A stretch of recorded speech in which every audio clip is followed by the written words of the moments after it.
Bueno, vamos a dar inicio. Y traen su manual, ¿verdad? Bien, bueno, entonces vamos hasta la página de la 23, vamos a iniciar ahí. Estuvimos analizando varios principios importantes que vamos a ir entendiendo muy bien de todo lo que ocurre en la procreación. Yo quiero hacerles notar esto y lo voy a estar enfatizando a lo largo de este módulo, que nosotros estamos viendo la perspectiva espiritual. La perspectiva espiritual no es frecuente que la podamos unir tan fácilmente con las evidencias científicas. ¿Por qué? No porque la evidencia espiritual no tenga argumentos, los tiene y muchos. ¿Cuál es lo especial de esto? Encontrar las evidencias que comprueben con la ciencia que la palabra tiene toda y absolutamente la verdad, ¿sí? Que entendemos que la limitación no está en la palabra, la limitación está en la ciencia. Pero con los pocos argumentos científicos que encontramos con la procreación, nosotros vamos adquiriendo cada vez mayor convencimiento de que la palabra tiene la revelación. Que esto nos trae una mayor complementación. Y bueno, ¿cuál sería lo importante para ustedes? Lo importante para ustedes es que tengan ustedes todos esos argumentos para poder guiar, orientar, debatir, argumentar, defender. Que eso dentro del estudio bíblico tiene su nombre, y el nombre de la defensa de la fe, con argumentos que si vienen como contrarios, pero ustedes tienen la habilidad de invertirlos y acabar convenciendo a la otra persona. Eso se le llama apologética, ¿sí? La apologética es dar evidencia argumentativa con citas y escrituras bíblicas para convencer al argumento contrario de que está equivocado, hasta en un error, depende, o concuerda, también puede ser, pero no ha habido conciliación, ¿sí? Bien, entonces la mayoría de ustedes les envié unos videitos que espero que hayan visto. En este video se ve algo, ¿sí? Es una animación, pero lo sacaron prácticamente de imágenes reales, porque las imágenes reales son muy difíciles de grabar, muy difíciles. Pero ha avanzado la ciencia y la tecnología en toda lo que es la grabación de video y eso, y han logrado captar imágenes que, uniendo una serie de fotografías y eso, se han podido hacer estas animaciones, ¿sí? Y todas estas animaciones están apegadas totalmente a la realidad, porque alguien puede decir, son dibujitos. Sí, y hoy por computación se pueden hacer maravillas, pero para facilitar el entendimiento es que esto se ha sacado de grabaciones, una serie de fotografías. En un momento toman la fotografía de algo, en otro momento toman la de otra es a base de pruebas químicas, y cuando unen todos estos elementos hacen una animación. ¿Estamos? Por eso alguien podría decirle, no, ¿cómo? No vamos a creer que venga eso si es una animación. Y no, es la explicación en la que les estoy dando, que es por cuestiones de enseñanza, que se hace una animación basada en hechos reales. ¿Está bien? Es como si hiciera el vuelo de un avión en dibujito, pero que el avión existe. O sea, aunque no sea lo real, pero existe el avión. ¿Bien? Es lo mismo. Entonces podemos tener plena confianza de que todos esos documentales o que subimos están basados totalmente en hechos reales. ¿Está bien? Bueno, ¿qué vimos ahí en esta animación? Ahí vimos algo. Se puede ver cómo va dándose el ingreso desde el espermatozoide dentro del óvulo. Y es maravilloso todo lo que va ocurriendo ahí. les puedo hablar un poco acerca de lo que se sabe. Fíjense, para empezar, el óvulo es la célula más grande del cuerpo humano. Es la única célula que podemos ver a simple vista. Y el espermatozoide es la célula más pequeña del cuerpo humano. O sea, lo más grande y lo más pequeño. No crean que eso ya es matriarcado por alguna cosa, hay que aclarar bien. Pero bueno, les digo, ¿saben cuántos? Ya voy a empezar con las preguntas difíciles, pero yo se las contesto para que vean que soy muy amigo. ¿Cuántos espermatozoides caben dentro de un óvulo? No.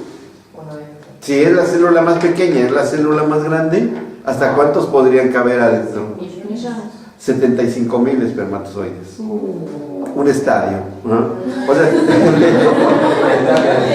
es como si ustedes entraran en un estadio vacío. Pero ese estadio está lleno de alimento y energía. Y en el centro de la cancha se encuentra la información, el libro que tiene toda la información. En cambio, el espermatozoide no tiene prácticamente ninguna carga de alimentación.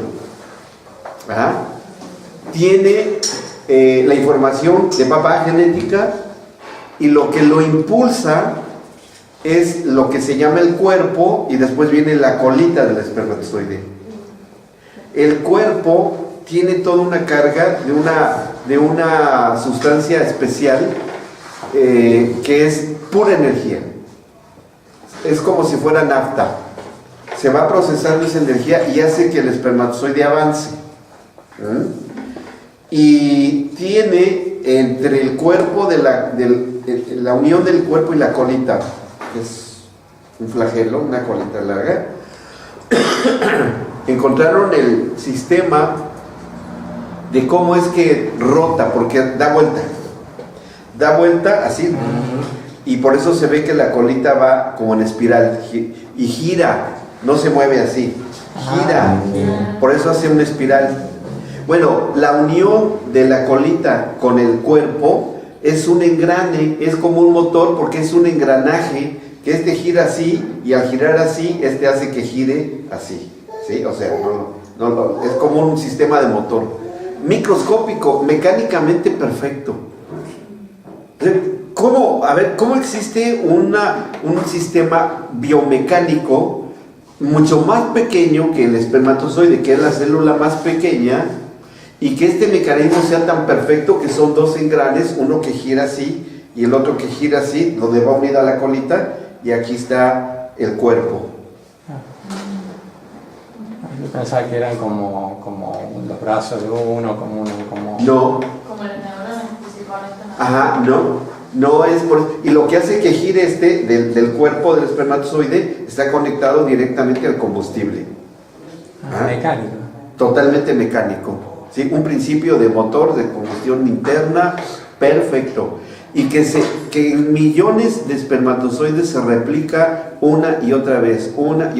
Diariamente se forman millones de estos pequeños motores en el cuerpo masculino. En cada una de las relaciones íntimas el hombre eyacula aproximadamente una cantidad mínima de 60 a 300 millones de espermatozoides. Y de esos números de espermatozoides solamente uno va a fecundar al óvulo. O sea que de 299 millones usted entró al óvulo de su mamá. ¿Sí?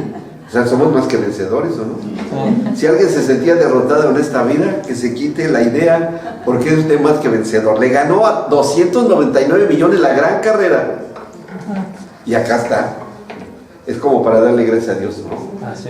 Muy bueno. Bueno, de estos millones de espermatozoides, cuando ingresan, fíjense qué interesante también. A ver, yo quiero hacer una pregunta que siempre la hago y siempre me la contestan mal. ¿Quién es el responsable de que haya tantos embarazos, el hombre o la mujer? Ay, por aquí muy quedito así. El hombre parte todo el mes, la mujer solamente 6 días al mes. Ni 6 días, 12 horas al mes. La mujer es fértil 12 horas al mes. ¿Cómo puede ser? Y el hombre es fértil Todo el mes. las 24 horas del día.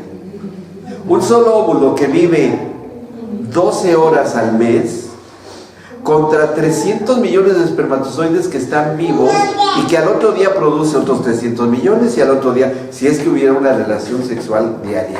Bueno, mengua un poco. Entonces, ¿quién es el responsable? No, y todavía les doy otro dato, Todavía hay más. Varones, escuchen, y que nomás hay pocos hoy. Los espermatozoides tienen un periodo de vida de 24 a 72 horas agregado. El óvulo vive 12 horas y el número de horas mínimo de los espermatozoides es de 12 horas de vida. De 24 horas hasta 72 horas de vida. Bienvenidos. O sea, es increíble la sobrevida que tienen los espermatozoides. Ahora imaginen ustedes, por consecuencia lógica, si un matrimonio tiene hoy una relación íntima y supongamos que es lo habitual, que haya solamente una eyaculación, ya ahí hay depositados espermatozoides que van a vivir máximo 72 horas. A la otra noche siguiente, supongamos que sea su ritmo de vida sexual de ese matrimonio, habrá otro depósito de otros 300 millones que van a vivir otra vez 72 horas. Por eso es que la mayoría de los lunamieleros siempre regresan, se van 2 y regresan 3. Por ese motivo, por la supervivencia espermática. Se mezclan los espermatozoides de... Se mezclan. Es más, y les voy a dar otro dato interesantísimo, que al final lo vamos a volver a ver. Que los que menos horas viven, de los que viven 24 horas, ¿qué creen que producen como consecuencia de la relación íntima? Producen mujeres. Y los espermatozoides que viven hasta 72 horas producen hombres, hijos. Mujeres, hijas, y hombres, hijos. ¿Y cómo se explica entonces el equilibrio entre...? Por las cuestiones genéticas de la herencia en el papá, porque el que determina el sexo de los hijos es el papá y no la mamá. Sí, Jazz. A ver, Jazz y después Lucho. Sí. O sea, ¿es verdad que el útero de la mujer también como que atrae más cierto sexo de los espermatozoides? No, lo que ocurre es que hay algo que es la orientación espermática. Como es un ambiente húmedo y además hormonal, que químicamente cuando se libera el óvulo de la superficie del ovario y se rompe lo que contiene en sí al óvulo, ¿sí?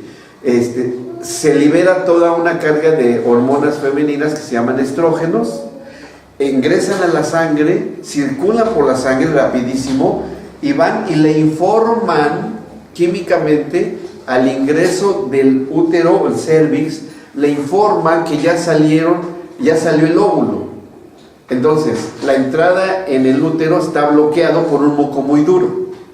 Pero cuando llega la información bioquímica de los estrógenos que ya salió el óvulo, ese moquito se vuelve fluido y entonces ya pueden entrar los espermatozoides. Todo está perfectamente coordinado.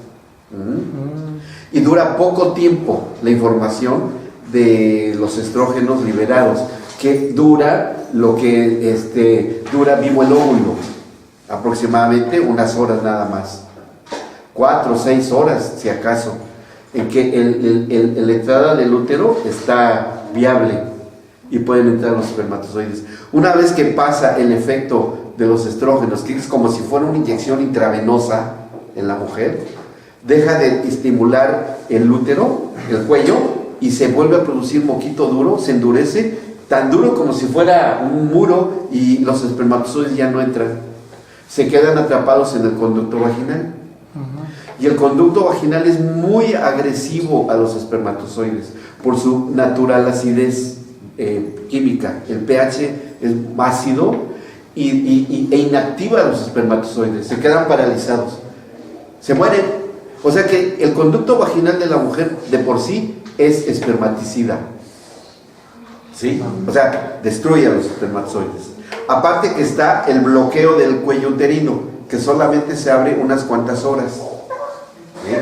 Si pasa ese periodo y se cierra, ya no entran los espermatozoides y se van a morir. Y aparte de eso, la distancia que recorren los espermatozoides del cuello uterino hasta donde encuentran al óvulo, microscópicamente hablando, miren, aproximadamente tendrá que recorrer, digamos que está el útero, están las trompas y están los ovarios, ¿sí? El tiempo que tarda en recorrer el óvulo liberado por la trompa y baja al útero son unas cuantas horas. Más o menos de unas 32 horas, depende de cada mujer, pero aproximadamente. Pero la distancia que recorre el espermatozoide de la entrada del útero, del cervix uterino, hasta que encuentre el espermatozoide, si lo encuentra en la trompa, que es donde generalmente se encuentran y ocurre la fecundación, son aproximadamente unos 12 centímetros. Ahora, un espermatozoide, si lo hiciéramos del tamaño de un Fiat 600, autito, ¿saben a cuántos kilómetros por hora viajaría? Si hubiera uno de ese tamaño y lo hubiéramos pasado un espermatozoide aquí afuera, a 70 kilómetros por hora. O sea, son veloces. Sí. Pero fíjense cuántas cosas hay, porque el moquito que viene del útero, que está fluyendo, es contra corriente a contramano, porque el espermatozoide tiene que penetrar ese moquito, nadar con la colita como los salmones. ¿Han visto los documentales que van los salmones nadando ahí que saltan en el río? Bueno, hagan de cuenta que es lo mismo. Entonces, por eso es que de 300 millones que entran, muchos se quedan en el conducto vaginal porque no alcanzan a entrar, se cierra la puerta. Pocos entran que van nadando contra corriente, y los pocos que entran, en el viaje se les acaba la energía. Finalmente se calcula que solamente ingresan 30 millones de 300 millones. O sea que desde ahí entonces los varones empezamos a dar el diezmo, y eso es bueno. Está buenísimo, ¿no? Por algo dice la escritura que el que provee, que tiene que dar el diezmo. Bueno, ya lo damos en esos felices momentos. Bueno, todavía tienen que recorrer una distancia enorme y tienen que detectar de qué lado salió el óvulo, o de la trompa del lado derecho o la trompa del lado izquierdo. Pero hay una característica, que cuando se libera el óvulo y entra en la trompa, por ejemplo en el lado izquierdo, todo las hormonas de las que está, digamos, rodeando el óvulo, se manda un mensaje bioquímico por la trompa y empieza a detectarlo los espermatozoides. ¿De qué lado es donde salió el óvulo? Y se empiezan a orientar a ese lado. Y se comunican entre ellos. ¿Pero se hablan? No se hablan. Se mueven. Con el movimiento, aparte del movimiento que tiene de avance, con la colita, el espermatozoide vibra. ¿Sí? El primer espermatozoide que va lo más adelante y ya detectó dónde está el óvulo, de qué lado, empieza a vibrar, y al que va a un lado le capta la vibración porque es un ámbito líquido, ¿sí? Y vibra, y el otro al otro, y es un vibradero, y se para y ahí van todos. Increíble. Pero solamente va a llegar uno, el más apto, el más veloz, el más fuerte, el que mejor forma tiene, que logró evadir a todos los demás. Sí. Y yo he visto en el video que varios llegan. Sí, varios pero llegan. No todos pueden, como intentan entrar, pero no se puede entrar por No, lado. porque el espermatozoide, lo que sería la cabeza, en la punta tiene una especie de jeringa, ¿sí? Así, ¿se llama jeringa acá? Sí. Ok. Que tiene una carga de un ácido. Cuando llega a la superficie del óvulo y llega, el primero que llega mete esa espícula, se llama, entra y deposita una carga de ácido hialurónico, que es un ácido corrosivo. Pero cuando llega sobre la superficie del óvulo y inyecta el ácido hialurónico, y aparte está como taladro, y está vibrando, ¿sí? También sigue su vibración, y está girando, y está inyectando el líquido ese ácido, entonces empieza a corroer la superficie del óvulo, y claro que llegan otros, que también empiezan a hacer lo mismo, pero el primero que rompe la capa externa del óvulo, lo que es la primera capa, y en cuanto penetra esa superficie del óvulo, se produce algo. ¿Se acuerdan que también les dije que hay un video donde se ve que hay un destello de luz? Sí. Cuando entra el espermatozoide. Sí. Bueno, ese destello de luz, que es por iones de zinc, es por un efecto electroquímico, y cuando logra entrar el primer espermatozoide y entra, y viene ese cambio electroquímico y viene ese destello de luz que se ha logrado videograbar, se produce un cambio de polaridad en la superficie del óvulo, se cambia la polaridad y rechaza a los otros, ¡paz!, como un imán contrario. Entonces, aunque estén perforando, ¡pum!, ya no pueden entrar. Entonces nada más entra el primero. En el caso de embarazo múltiple, Es cuando por mucha casualidad llegan a entrar dos, cuando son gemelos idénticos, ¿sí? Cuando es un embarazo múltiple, son varios óvulos. Ajá. Y cuando son dos óvulos, son mellizos. Cuando es un solo óvulo, con dos espermatozoides que entran, son gemelos idénticos. Ajá.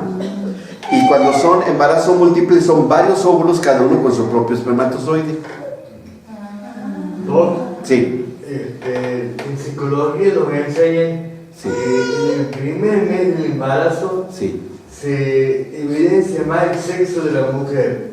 Ajá. Y a partir del segundo mes del embarazo es donde predomina más el sexo del varón. Ajá. Y así esto. No está muy probado. Lo que ya sí está muy probado es precisamente la producción espermática, y que tiene que ver mucho la información genética del padre, ¿sí? Ahora, hay ciertos indicios de que tiene que ver, aparte de la herencia genética del padre, que es el que determina el sexo de los hijos, influye probablemente la dieta, influye también probablemente hasta el clima y toda una serie de condiciones ambientales que pueden influir en tal producción espermática, pero no está muy probado. Es una suposición, ¿sí? Pero el sexo se determina desde que entra el espermatozoide. El que entró, eso va a ser, ¿sí? Ahora, que en el desarrollo embrionario hay una indiferenciación, no hay una diferencia en el sexo definitivo del niño, es porque se va formando apenas las estructuras embrionarias. Y cuando es un hombre, por la carga genética, las estructuras genéticas embrionarias se empiezan a conformar con la del sexo masculino.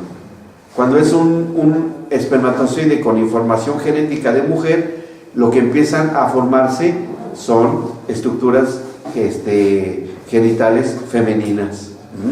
Pero porque ya está el mensaje de papá.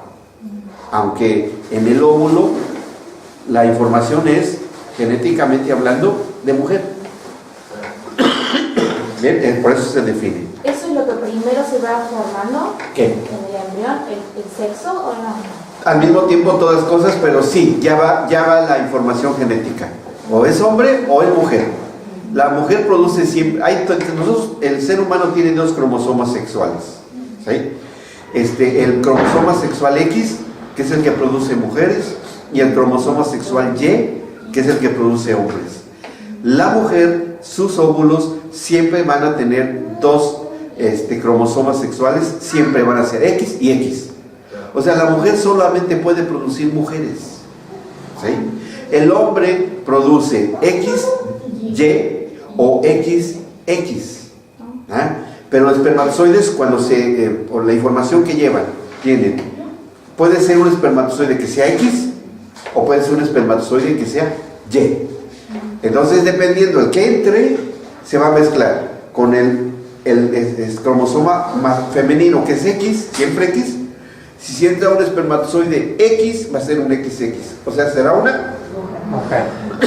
Una mujer. Si es uno que es Y, Hombre. entra y será un XY, que será Hombre. un varón, exactamente. Ah, por eso dice que el hombre es el que define. Es el que determina el sexo del niño. Ah, ¿Sí? Bueno, entonces esa ingreso o esa entrada, si ya bien que me conocen, ¿verdad? Ese ingreso que se produce es irreversible. Ya no se regresa, ya no se puede. Se da y se da. ¿Está bien? Ahora, pasa algo interesantísimo también ahí. Y les voy a dar un dato que les va a servir mucho. Que nos da una explicación muy clara de algo que aconteció. Se sabe que cuando el óvulo fecundado, que ya no es óvulo porque ya está fecundado, se llama cigoto, e ingresa a la trompa, y ustedes vieron en el video que entra en la trompa y va como descendiendo, va girando como si fuera un balón de fútbol, ¿no? Va así. El interior de la trompa uterina tiene una serie de vellosidades microscópicas que se mueven y sirven para empujar al óvulo, ¿sí? Lo empujan y va girando. Ay, muchas gracias, muchas gracias. Va girando, pero cuando va girando, va tocando esas vellosidades. Se llaman vellosidades tubáricas. Y cuando toca las vellosidades, se hace un intercambio molecular entre la información del óvulo, o del cigoto, perdón, con las vellosidades que está teniendo, que tiene la trompa uterina. ¿Para qué sirve eso? Y se lleva a cabo por un código químico único.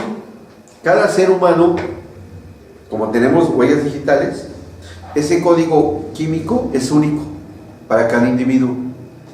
Y ese código químico que se forma por ese diálogo molecular, cuando va girando el óvulo y va mandando la información, circula en el cuerpo femenino, se va y se distribuye en el sistema nervioso, etcétera, etcétera, y le avisa a la mujer que ya tiene un hijo y que ese hijo hay que recibirlo y que no lo deba rechazar, para que cuando llegue el óvulo, el cigoto ya en plena división celular, ya es un futuro ser humano y llega al interior del útero, que es enorme, para lo que es el interior del útero es gigantesco, es el útero la mujer que no ha tenido hijos tiene una longitud aproximada de 7 centímetros, no es muy grande, es pequeño, pero para un espermatozoide eso es entrar a un estadio,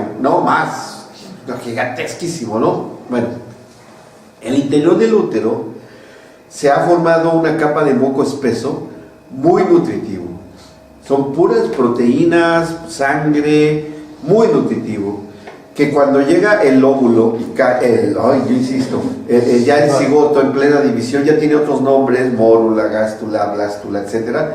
Cuando llega al interior del útero y se hunde en ese mar de moco que se llama endometrio, se hunde, empieza a ser rodeado de una especie de puentes de fibrina que lo empiezan a traer y lo jalan y lo sumergen y lo fijan para que empiece a desarrollarse. ¿Y por qué se ocurre esa cobertura?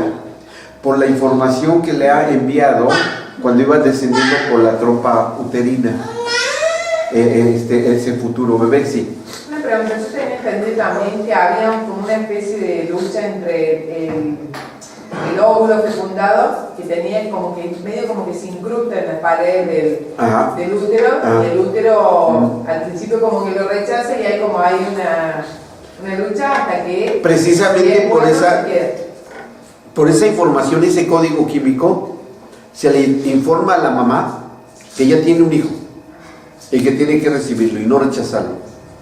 Las mujercitas que tienen una alteración en la formación de ese código químico tienen abortos espontáneos.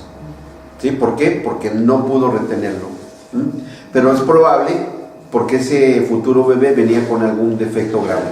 ¿Sí? Y si mientras es espontáneo es por la propia naturaleza, ¿qué ocurre? ¿Sí?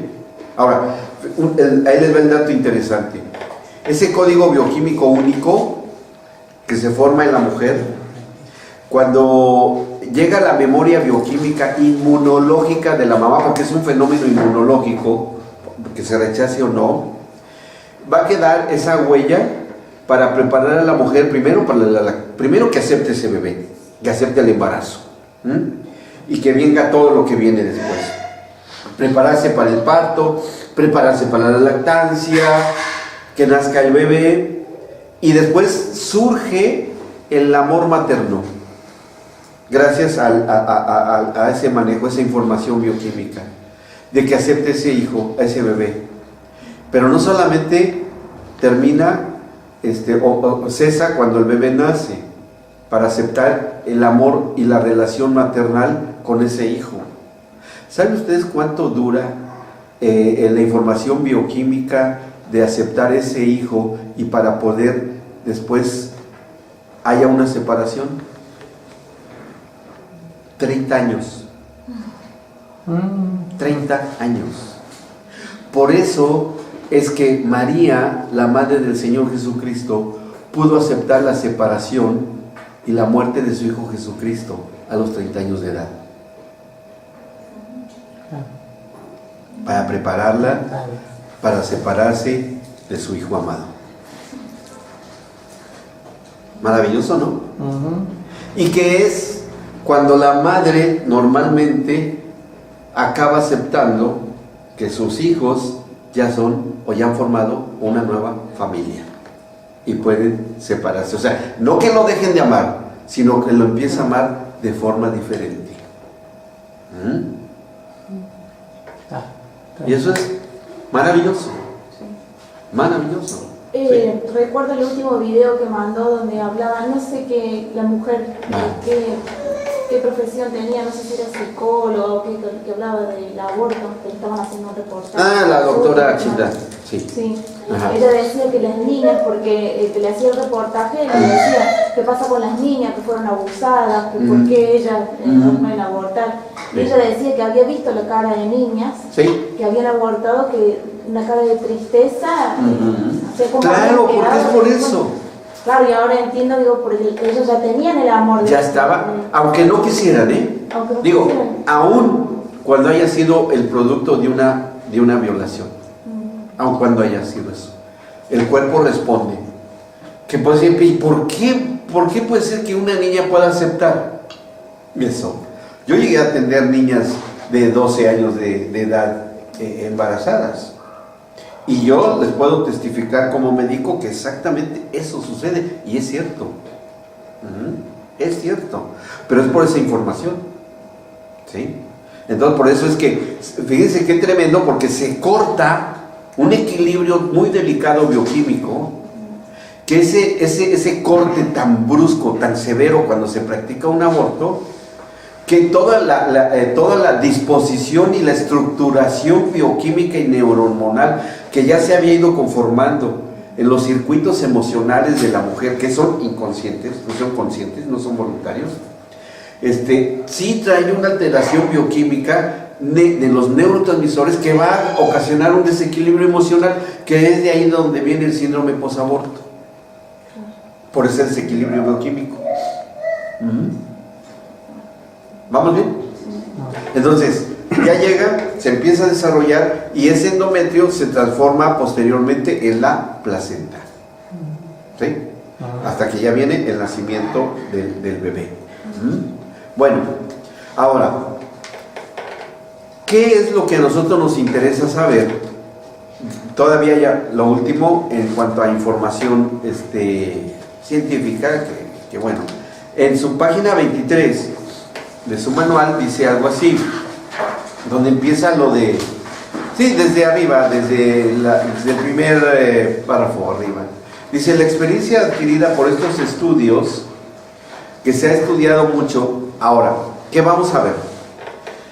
Vamos a ver algo así, primero, que tiene mucho que ver y ahora lo voy a unir con el desarrollo embrionario. Ajá. Y esto surge de la inquietud de estos investigadores, neurofisiólogos, que empezaron a hacerse una pregunta. Clásicamente, la filosofía y la medicina siempre habían dado cuenta o siempre habían asegurado de la existencia solamente del alma y del cuerpo. Nada más. ¿Sí? ¿Por qué del espíritu no? Porque si desde hace siglos se habla del espíritu en la Biblia.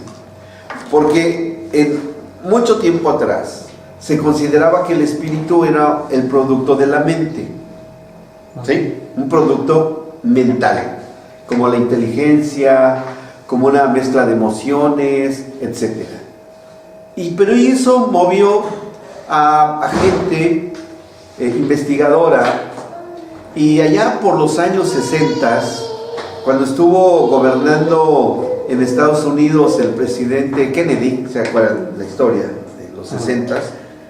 Él inició un programa que duró, supuestamente iba a ser la década del cerebro, pero que la verdad no fue la década, hasta hoy sigue. O sea, estamos hablando ya de cerca de medio siglo, ¿sí? O más. Y que era que el hombre profundizara en el estudio de la función del sistema nervioso, porque era un misterio. Había muchas cosas que no se sabían, que no se conocían y que tenían que saberse. Y empezaron a investigar. Cada investigador empezó a tomar alguna función cerebral. O sea, ciertos científicos ciertas cosas, otros otras, unos la conducta, otros cómo aprendemos, otros cómo dormimos, otros cómo se manejan los instintos, etcétera, etcétera. Y hubo unos investigadores que empezaron a estudiar, a ver, si el ser humano siempre ha caminado con la creencia de que existe espíritu, vamos a investigar si hay algo así, que se pueda diferenciar de lo que ya se conocía y se clasificaba como el alma. ¿Ah?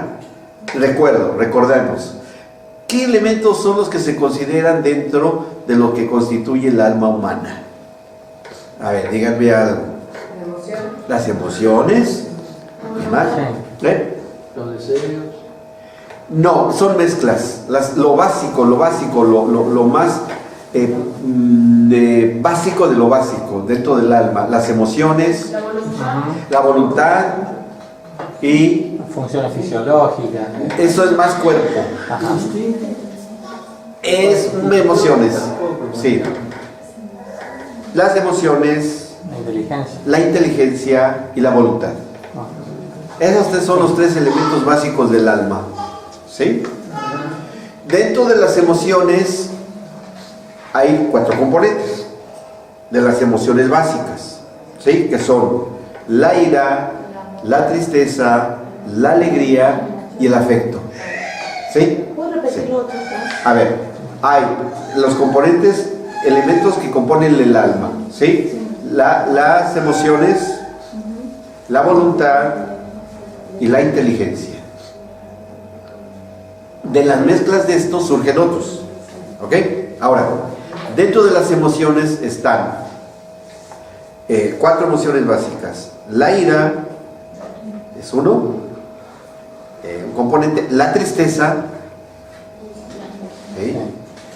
La alegría y, por último, el afecto. El afecto. El afecto como emoción, no el amor. En sí, puro, el afecto. Ahora bien, estos 3 elementos que componen el alma, que se unen a otra cuestión genética, que es el temperamento. ¿Sí? Que el temperamento predispone a la diversidad de este menú. alguien muy inteligente, que tiene predominio de la ira porque es colérico, y va a haber un predominio de la emoción de la ira, ¿sí? Y que tiene una voluntad férrea. Ahí se está generando el carácter de una persona. Y hay mezclas, ¿está bien? Ahora, eso es en cuanto a la constitución del alma. Pero no se sabía nada de la constitución del espíritu, hasta que se empezó a estudiar científicamente o a tratar de demostrar el espíritu. Si bien no se podía demostrar con una fotografía, con una radiografía, sí habría alguna manera de demostrarlo. Por ejemplo, se sabe que las emociones o sensaciones tienen son por el efecto de la aparición de diversas sustancias químicas, más exactamente, de neurohormonas o neurotransmisores. Una cosa son las hormonas y otra cosa son los neurotransmisores que la transportan y la van llevando, y que de acuerdo a la emoción o a la sensación es la neurohormona que se forma. Yo les había mencionado la sesión anterior que existe una hormona que es la oxitocina, ¿sí? Y que la oxitocina se dedica exclusivamente a los recuerdos del acercamiento corporal, ¿sí? Y que despierta emociones afectivas, ¿sí? En el ser humano. Por ahí un dato interesante, y por ahí se menciona también, por ahí lo encontramos, de que al comprimir la musculatura por un tiempo de unos 20 segundos se produce oxitocina. Es decir, si nosotros abrazamos a alguien en un abrazo que dure un lapso de 20 segundos, de los músculos, por la compresión, se empieza a segregar oxitocina. Sí, y depende del estado emocional, ¿sí? Si es un abrazo que se da con afecto, se segrega a la vez otra hormona, que es la serotonina. Y la serotonina produce un placer a largo plazo. Más la oxitocina, que produce una relación afectiva, ahí es donde se despierta, y la serotonina lo deja permanente. Quiero traducírselos en qué situación. Cuando nosotros abrazamos a nuestros hijos por lo menos 20 segundos, se produce una relación afectiva y que puede durar para toda la vida.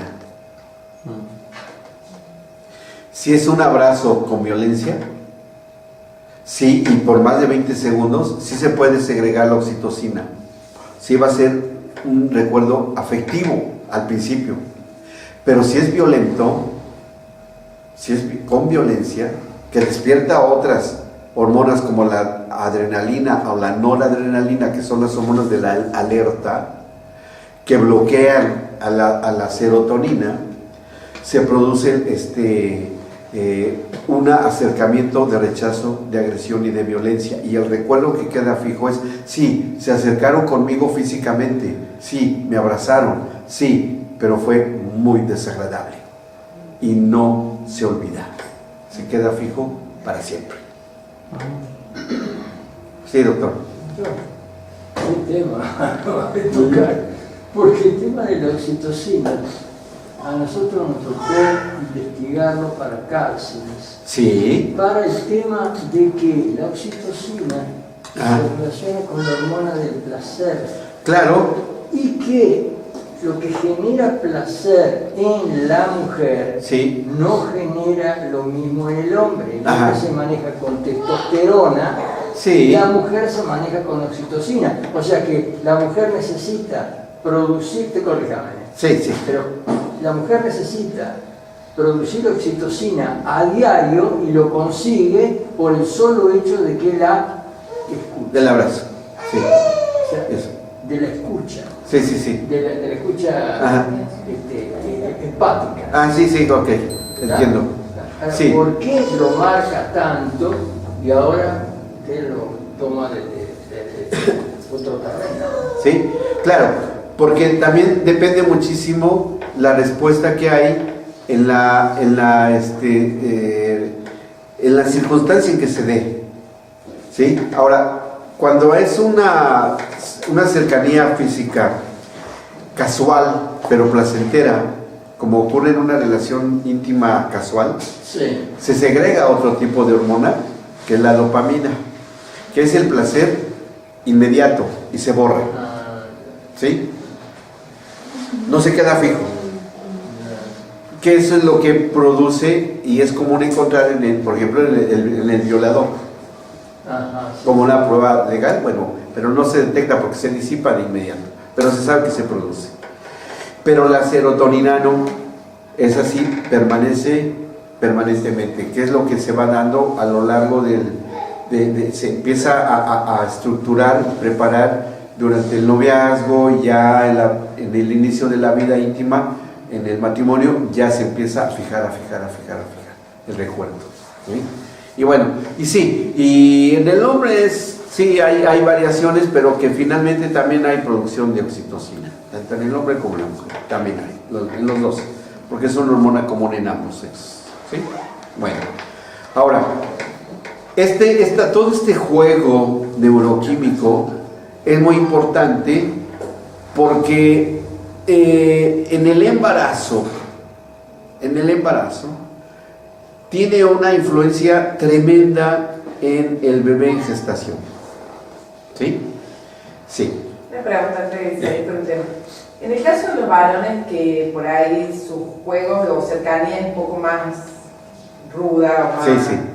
Yo pensando en mi esposo y mi hijo, que Sí. su forma de jugar son las luchitas y todo ese tipo Sí. de cosas.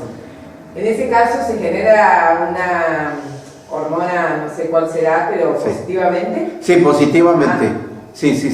Sí, porque no tiene que ver ya con la preferencia sexual o que sea hay otros disparadores, ¿no? Entonces, pero de que hay una relación afectiva positiva, permanente, o una relación física positiva casual, se da por igual. ¿Sí? O sea, y las mamás con las niñas, los papás con los varones, y se da. Y se deba dar bien. Porque ya después ya vienen ciertas cosas que tienen que ver con la conducta. Como se vayan estructurando, construyendo la conducta del niño, de la niña. Pero lo vamos a ver un poco más adelante. Eso es en otro modulito que vamos a ver algo de eso.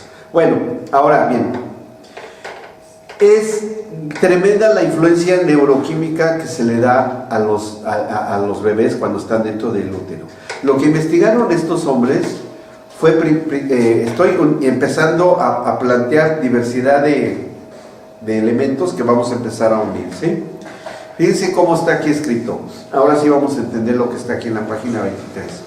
Dice, la experiencia adquirida por estos estudios, de esta investigación, de todas estas hormonas y todo eso, dice, nos comprueba la exacta relación de estructuras nerviosas con psicopatologías o enfermedades mentales diversas que anteriormente mencionamos. Y mencionamos los interesantes estudios por el doctor Sontag en los años 40, en los cuales se propusieron posturas hipotéticas todavía de dicha relación neurohormonal con efectos afectivos o no, buenos o malos, y que en la actualidad se han podido comprobar gracias a las metodologías de la neuropsiquiatría y la neurofisiología, o sea, cómo funciona la mente y cómo funcionan los órganos.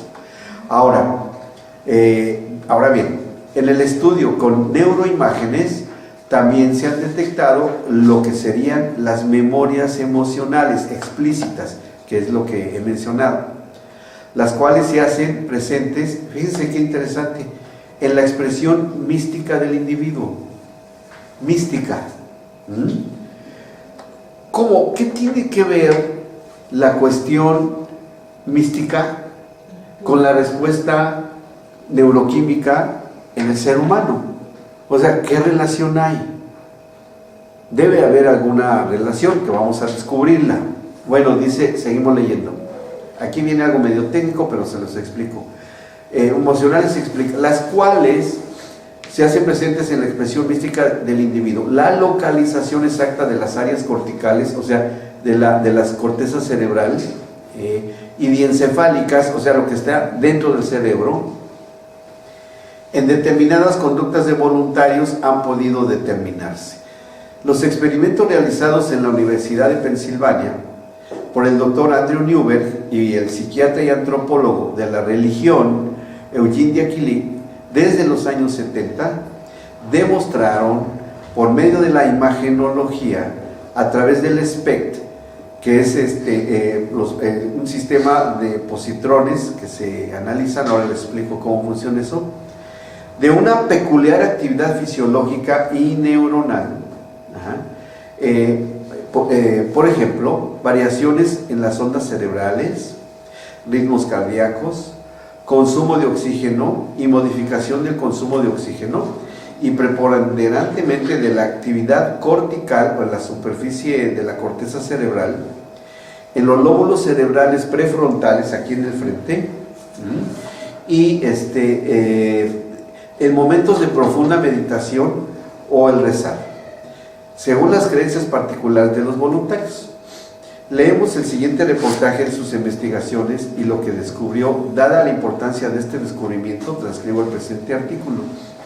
Dice así, en este reporte: actualmente, los investigadores emplean modernos sistemas de análisis de imágenes cerebrales para identificar los circuitos cerebrales que incrementan o disminuyen su actividad cuando pensamos que hemos llegado a lo divino, cuando nos sentimos transportados por oraciones intensas, por enaltecedores rituales o por alguna música sagrada.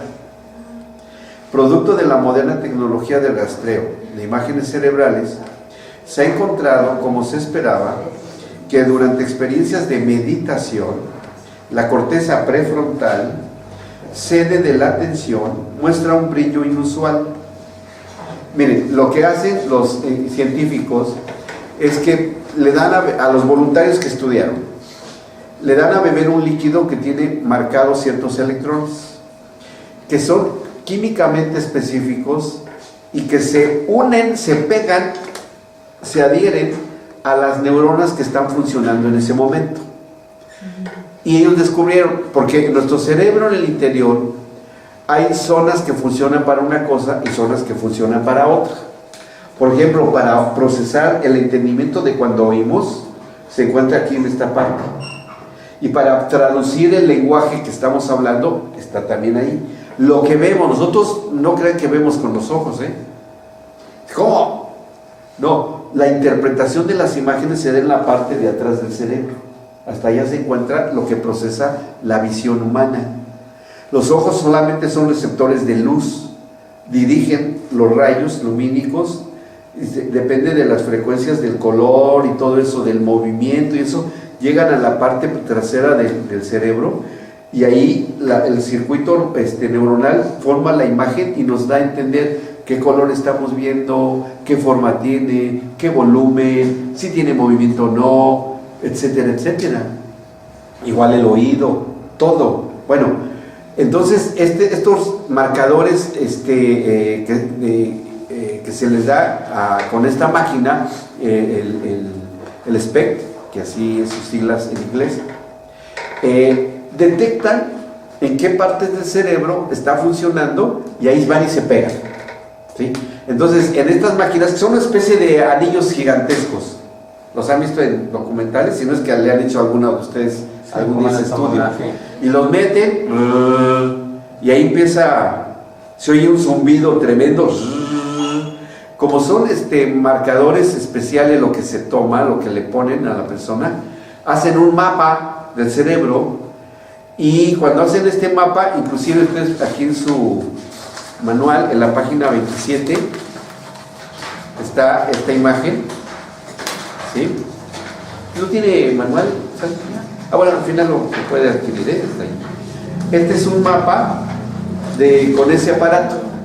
Ustedes pueden ver aquí en la figura que este mapeo que hizo el doctor Andrew Newberg lo hizo precisamente con voluntarios, y están los videos. Les voy a subir el video para que lo vean, ¿sí? Después les subo el link a WhatsApp. Es interesantísimo esto. Bueno, se ve como en el lado izquierdo de esta imagen hay una persona que está antes de la meditación. Ha bebido ese líquido. No hay un brillo específico. Lástima que es en blanco y negro, pero es a colores. Pero en el lado derecho, cuando la persona empieza a tener una meditación profunda, a rezar, orar o como ustedes quieran, La música. Se conectan estas áreas, y sobre todo las de aquí al frente, porque a la izquierda están interrumpidas, pero se fijan en la parte del lado derecho y se unen a todas las demás áreas, que son el escuchar, el procesar, la visión, inclusive la de aquí atrás. Esta parte de acá atrás es el área de la visión. La de la derecha y la izquierda a la mitad es de la escucha, y la parte frontal es la de la meditación. Entonces, cuando captan estas imágenes, saben que la persona, si verdaderamente está en un estado profundo de concentración en la meditación o en la oración, ¿o no? Pero ¿saben qué es lo interesante? Y está el video y se los voy a subir. Lo interesante es que el doctor Newberg citó a voluntarios con diversidad de religiones, y metió allí al SPECT a católicos, a budistas,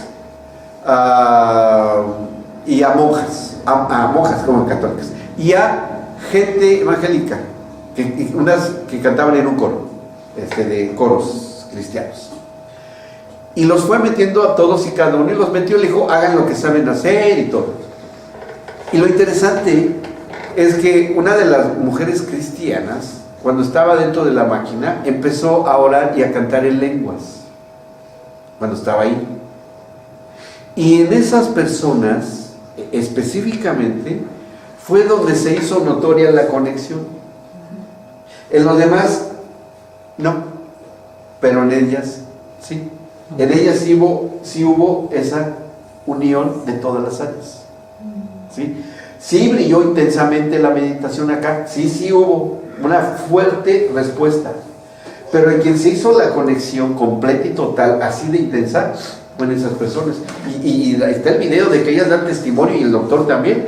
Dice, ¿por qué en este tipo de creyentes se da esta conexión más que en otras? Y bueno, eso tiene su explicación. Pero eso sí fue de interesante. Bueno, regresamos ahí en la página que estábamos, en la 23. ¿Vamos bien? ¿Me estoy dando a entender? Sí. ¿Está claro el asunto? Perfecto. ¿O está misterioso? No, está bueno, está interesante. Bien. Fíjense, en el último párrafo dice, producto de la moderna tecnología de rastreo de imágenes cerebrales, se ha encontrado, como se esperaba, que durante la experiencia de meditación de la corteza prefrontal cede la atención, muestra un brillo inusual. Ya saben con quién es, ¿verdad? El sujeto que experimenta la meditación se concentra profundamente, y un conjunto de neuronas del lóbulo parietal superior, hacia aquí a los lados, arriba y atrás del cerebro, se torna más oscuro de lo normal. Esta región, conocida como el área de orientación y asociación, procesa información sobre el tiempo, el espacio y la orientación del cuerpo humano en el espacio. Esta región determina dónde es que el cuerpo termina e inicia el resto del mundo. Bueno, no se olviden de todos estos fenómenos que se van dando, ¿ok? Porque esto tenemos que encontrarlo en la Biblia, ¿o no? Yo le creo. ¡Qué bueno! ¡Ya aprobada! ¿Por qué lo digo? Porque la Biblia ya lo había dicho. Lo único que la ciencia ha hecho es doblar sus rodillas y decir, es cierto. La palabra es certera, es veraz. Y bueno, ahí seguimos. Dice después, procesa la información. Fíjense, cómo esto no lo olviden, que se procesa tiempo y espacio, etc. Ahora, específicamente, El área izquierda crea la sensación de un cuerpo físicamente delimitado. El área derecha crea la sensación de espacio físico en el cual el cuerpo existe. El área de orientación requiere del ingreso de datos sensoriales para hacer sus cálculos. Si bloqueas la entrada de información a esta región, tal y como lo haces durante la intensa concentración de una meditación, estás evitando que el cerebro efectúe las distinciones entre el cuerpo y el resto del mundo, como que dejamos de existir. No de existir, sino de estar allí. ¿A ustedes les ha pasado en alguna ocasión, en los tiempos de intensa adoración o de oración, que empezamos a perder la noción del tiempo y de repente nos damos cuenta que ya pasó media hora, una hora o a veces horas enteras? Porque están activadas todas sus áreas. Todas sus áreas. Pero hay más. Esto es lo que dice la ciencia. Bueno, seguimos ahí. Nos dice Andrew Newberg, investigador de la Universidad de Pensilvania y autor del libro ¿Por qué Dios no se irá? Bueno, este es el nombre en inglés. Sin información proveniente de los sentidos, la región izquierda del cerebro que procesa el sentido de orientación no puede encontrar ninguna frontera o límite entre la propia individualidad y el resto del mundo. Como resultado de esto, al cerebro no le queda otra opción más que percibir al ser como interminable e íntimamente entrelazado con todos y con todo, como lo menciona Newberg en su libro. ¿No se les hace conocido esto? ¿Qué dijo el Señor Jesús en Juan 17? Para que así como tú y yo, Padre, somos uno, ellos sean uno con nosotros. Si tú eres un espíritu eterno que trasciende del tiempo y del espacio, que ellos también vivan esto.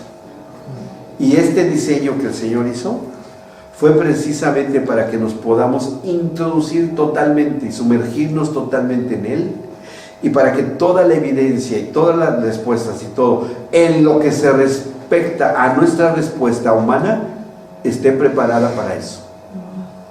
Él preparó eso, para esto. Ahora, cuando nosotros encontramos en la Escritura de lo que ocurrió con Pedro el apóstol, cuando vino el momento de éxtasis, ¿sí?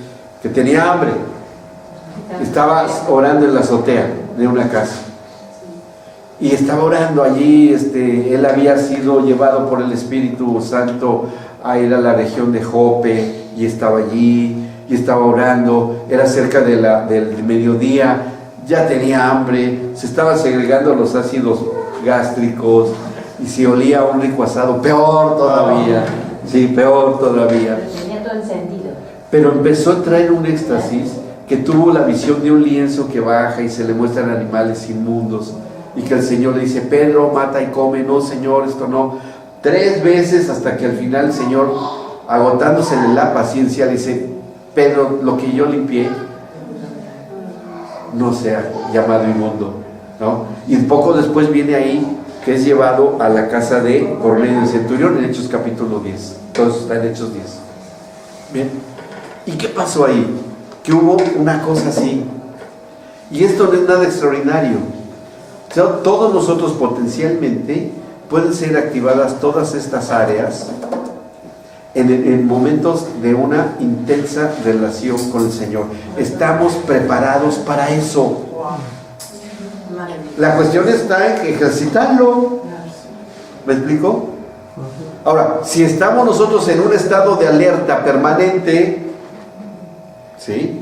Si estamos en un estado en el que están predominando otro tipo de equilibrios emocionales, no de equilibrios, de respuestas emocionales, es difícil que esto se dé. ¿Me explico? Por eso dice que busquemos en los evangelios un lugar secreto. Ve a un lugar en donde puedas estar y ora a tu Padre que está en lo secreto.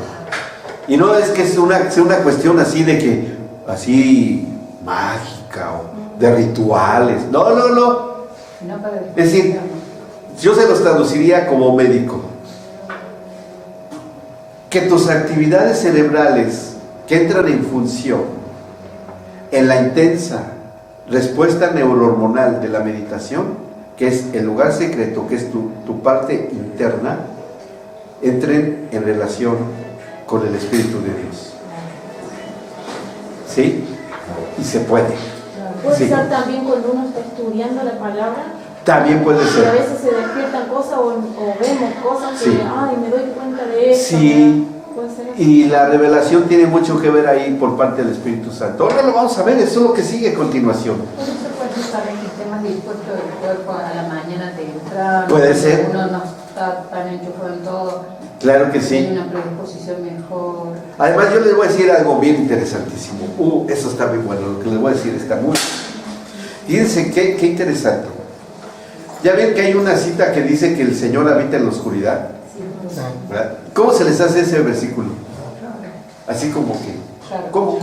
Porque para nosotros la oscuridad es no muy buenas, ¿verdad? Bueno, en la Biblia es muy diferente el concepto de esa oscuridad por tinieblas, por ejemplo. Es muy diferente, es muy diferente. ¿Se acuerdan que hay un salmo que dice que en la comunión y en la relación como los hermanos va descendiendo por las vestiduras, como las vestiduras de Aarón que bajan hasta abajo, el borde, ¿no? Como que hay un derramamiento cuando tenemos buenas relaciones, ¿sí?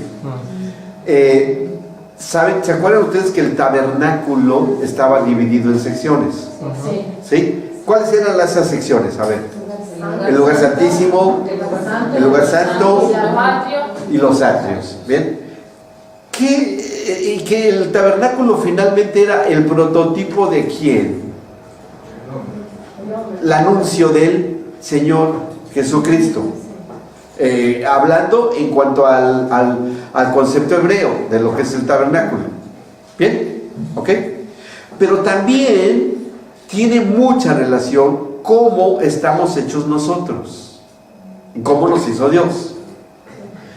El lugar santísimo no entraba absolutamente nada de luz, estaba totalmente a oscuras. Dentro estaba el arca del pacto, que dentro del arca ¿qué estaba? El maná, la vara de Aarón y las tablas de la ley, tapados con el propiciatorio y los querubines viéndose el uno al otro, ¿verdad? Hecho de madera de acacia, que tenía aproximadamente 60 centímetros de largo por 45 centímetros de altura y me parece que 30 centímetros o más, no, creo que también 40 centímetros, algo así, no recuerdo. 40. Todas las medidas exactas del arca. Bueno, y que el sacerdote entraba solamente una vez al año y que entraba con unas campanitas, que con una cadena atada al toque, que si entraba con pecado se moría, ya no oían las campanitas, que había entrado pecador, ese quién sabe qué había hecho en su vida, ya no se oye el sacerdote, se entró un pecador, bueno, jálelo, y vámonos. Así era de ruda la cosa, ¿verdad? Entonces era de mucho cuidado. Pero ¿qué creen?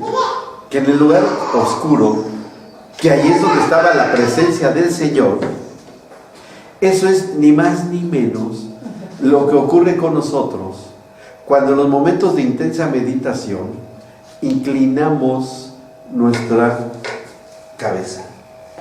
¿Por qué? Porque la carga de sangre predomina sobre los lóbulos frontales y estas áreas, y es cuando se activan los momentos de intensa meditación y cuando se segregan con mayor cantidad todas las neurohormonas que están en las áreas cerebrales a la hora de inclinar nuestra cabeza o la cerviz, ¿sí? Y cuando nosotros nos inclinamos y se están segregando las hormonas de la meditación, ¿sí? Empiezan a fluir de la cabeza hacia abajo. ¿Ah?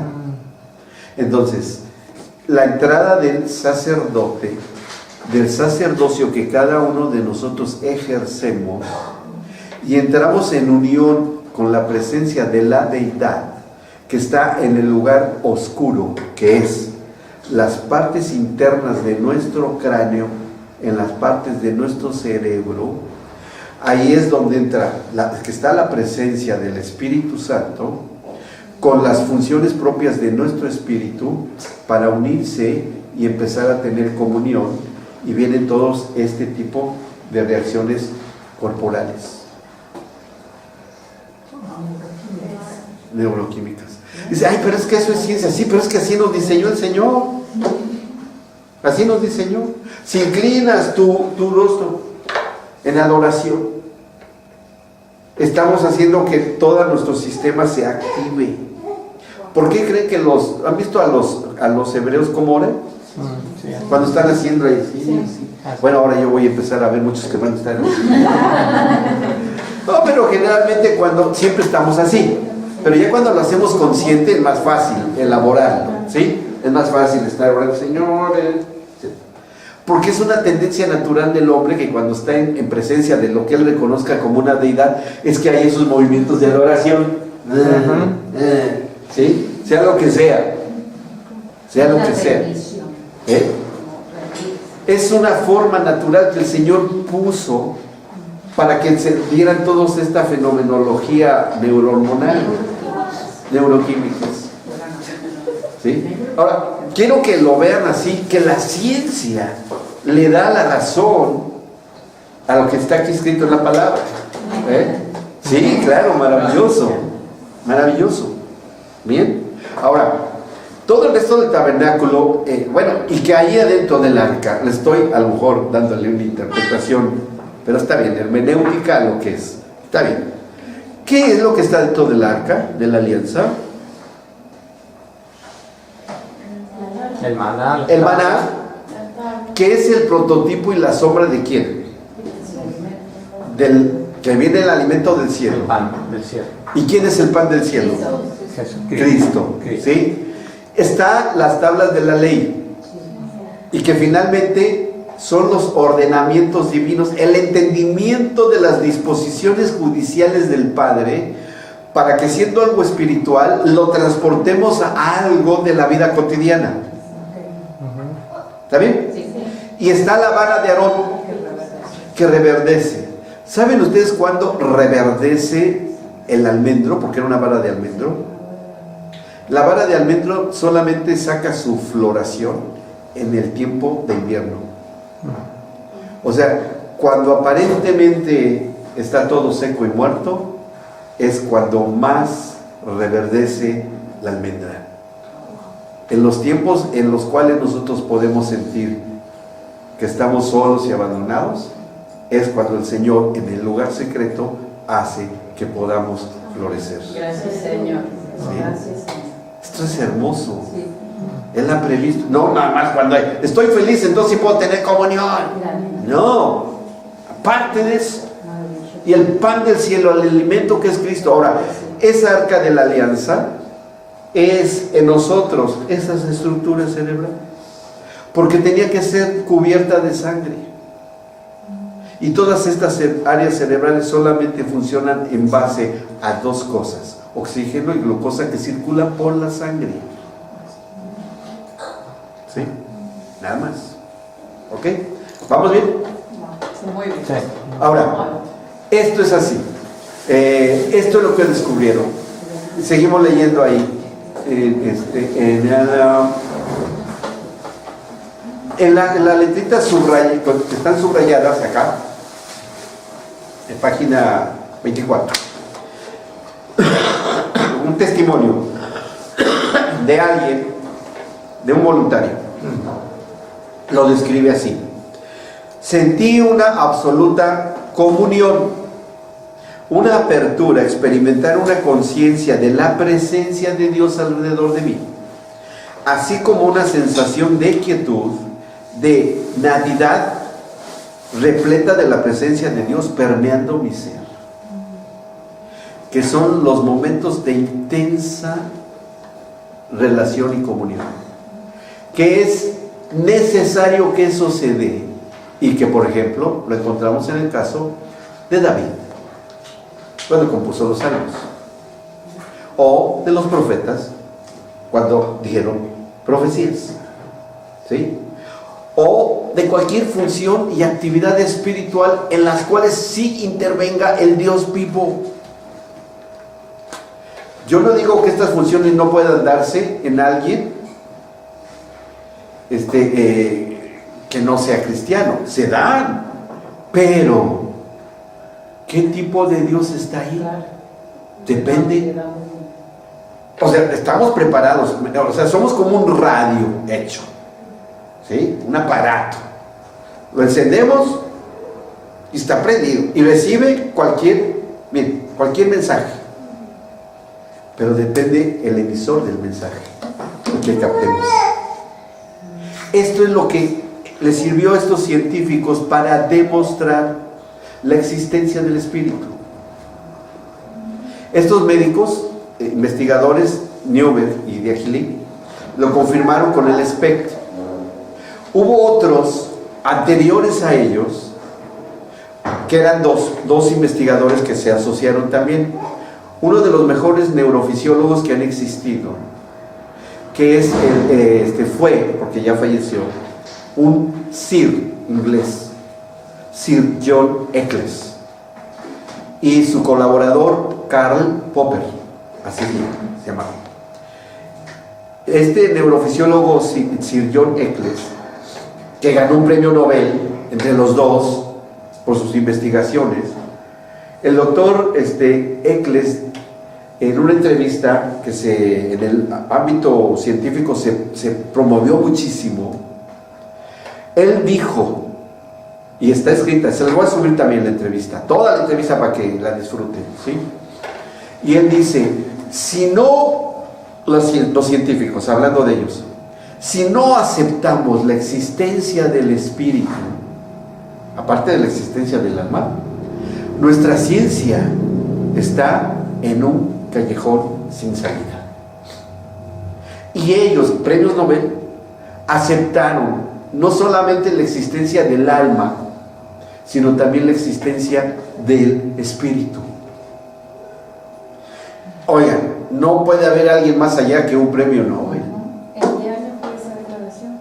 En los años 70, ¿sí? Les voy a mandar la entrevista. Y ellos escribieron un libro que se llamó Los dos mundos, y hablan precisamente del mundo de relación de nuestro interior al externo, que viene siendo el alma, y el otro mundo, nuestra relación de nuestro yo interno con lo que se va a relacionar con el yo externo. Bueno, es una obra científica totalmente.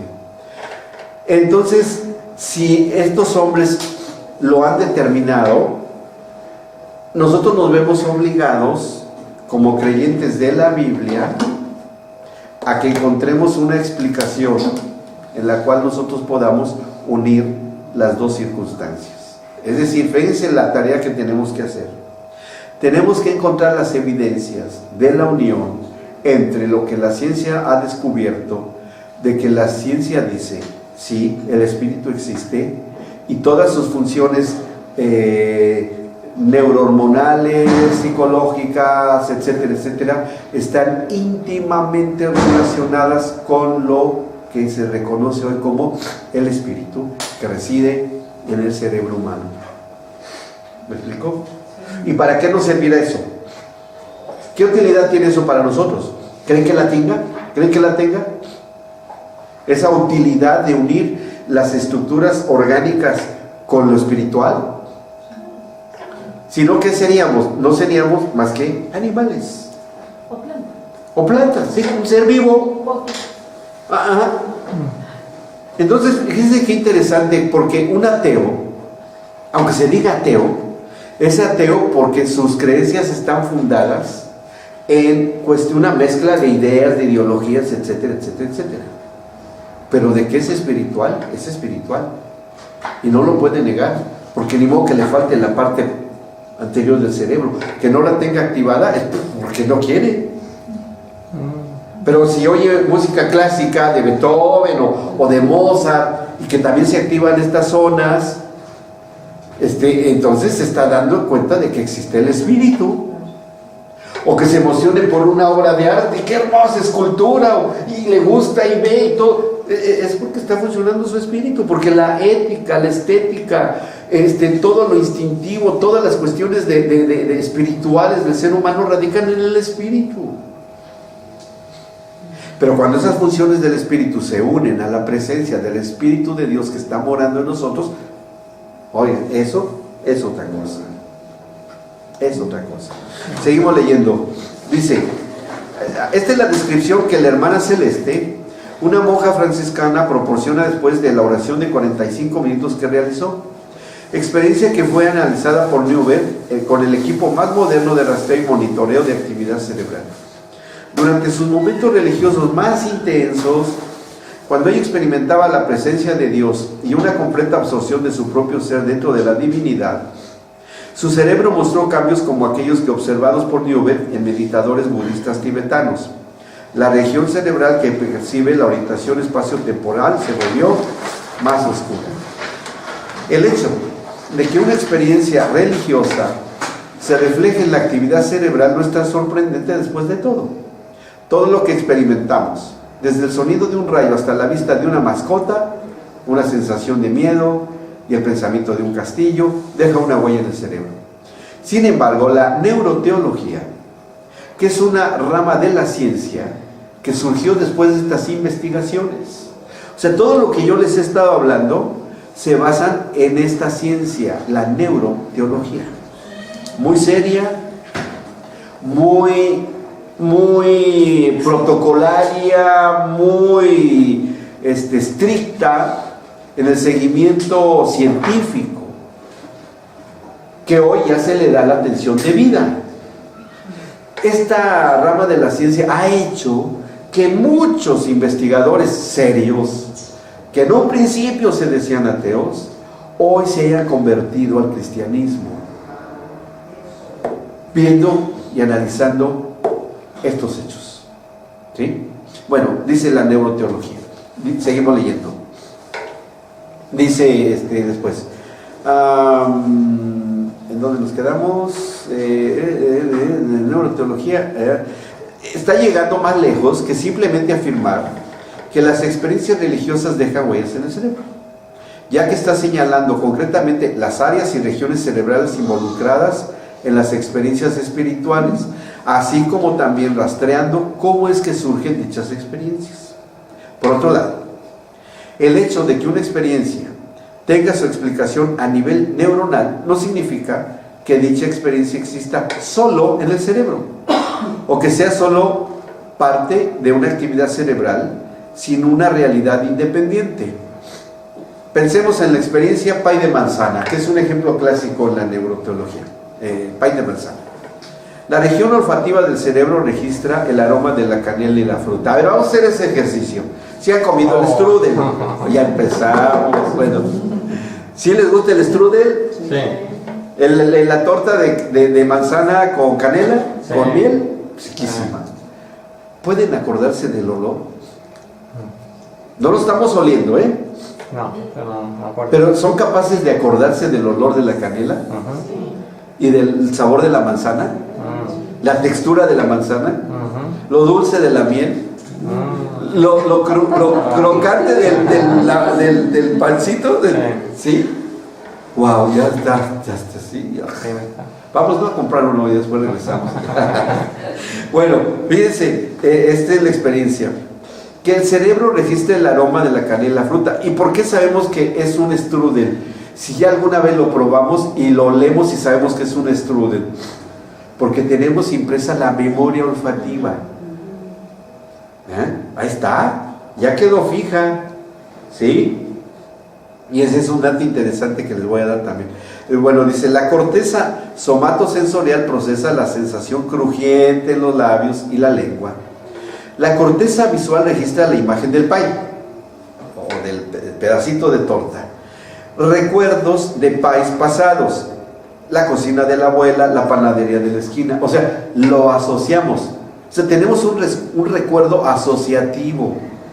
Si fue donde la primera impresión de un riquísimo pie o strudel de manzana fue en la casa de la abuela, Cuando lo comamos, no solamente nos vamos a acordar del sabor del pay, sino que vamos a acordar del pay de la abuela. ¿Sí? Está todo asociado. ¿Bien? Les voy a decir algo bien bueno, pero ya ahorita voy llegando ahí. Dice, activan las cortezas asociativas. Un neurocientífico con algo de tiempo disponible podría efectuar un rastreo de nuestro cerebro inmerso en la experiencia pay de manzana. Pero esto no niega la realidad del pay de manzana. Aunque en una cultura X diga que nunca ha comido eso, ni sabe qué significa, ni nunca ha comido manzana, ni nunca ha olido la canela, no quiere decir que no exista. Tiene la memoria. Entonces aquí ya nos empezamos a hacer algunas preguntas interesantes. ¿Por qué tenemos el concepto de una deidad? ¿De dónde viene? Recuerdos ancestrales de nuestro espíritu cuando estábamos con el Espíritu de Dios antes de ser concebidos. ¿Sí? Porque el hombre es un ser espiritual aunque no quiera. Porque ya estuvimos con el Padre y tuvimos un encuentro personal con Él. Ahí vamos llegando. Poco a poco vamos descubriendo cosas. Dice después, estuvo buena la clase hoy, muy buena. Yo digo, ¿no? Yo soy mi propia barra. Bien, dice, pero esto no niega la realidad del pay de manzana. El hecho de que ciertas experiencias espirituales pueden ser asociadas con diferentes actividades neuronales no necesariamente implica que dichas experiencias sean meras ilusiones neurológicas. No son ilusiones. Si no son ilusiones, ¿qué son? Realidades. ¿Sí? Si el hombre es espiritual por nacimiento, luego entonces es que hay una realidad, aunque yo intelectualmente lo quiera negar por alguna circunstancia emocional o intelectual. Yo traigo la memoria dentro de mí, en mis genes, y no lo puedo negar. Es una memoria permanente. ¿Sí? Sí, doctor. Entonces la mente de Cristo. Ajá. Ay, ahí va para algo bien bueno. Espérenme. Ya está acelerando las neuronas. Ya está acelerando. Están funcionando bien. Muy bien. Pero vamos a ir. Les digo que vamos a ir atando muchas cosas. Ustedes aquí van a empezar a atar muchísimas cosas. Muchas. Para entender la conciencia del ser. Yo después les voy a dar una definición si ustedes les preguntan quiénes son. Y decir, yo soy XXX. Ahí se los diré, pero como conclusión. ¿Bien? ¿Vamos bien hasta acá? Sí. Bueno, seguimos. Dice, el hecho de que ciertas experiencias espirituales puedan ser asociadas con diferentes actividades neuronales no necesariamente implica que dichas experiencias sean meras ilusiones neurológicas, ya lo dijimos, insiste en Newberg. Dice, es riesgoso afirmar que las experiencias espirituales son causadas por la actividad cerebral, es decir, que no es el resultado de ideas. Dice, ya que de lo contrario se podría pensar que los cambios neurológicos que experimentamos al disfrutar del pay de manzanas son lo que estos causan que éste exista. O sea, es decir, el pay de manzana sabemos que existe aunque no lo veamos porque ya tuvimos una experiencia de encuentro. Pero no se forma el pay de manzana porque yo sé que existe. Yo quiero ahora pensar que existe algo que se llama el pay de manzana y ¡pum! Aparece. Sino que como yo ya tuve un encuentro, lo asocio al recuerdo y yo digo, yo sé que Dios existe. Y sí, traigo en la memoria que Dios existe, pero tengo que encontrarlo. ¿Sí? ¿Vamos bien?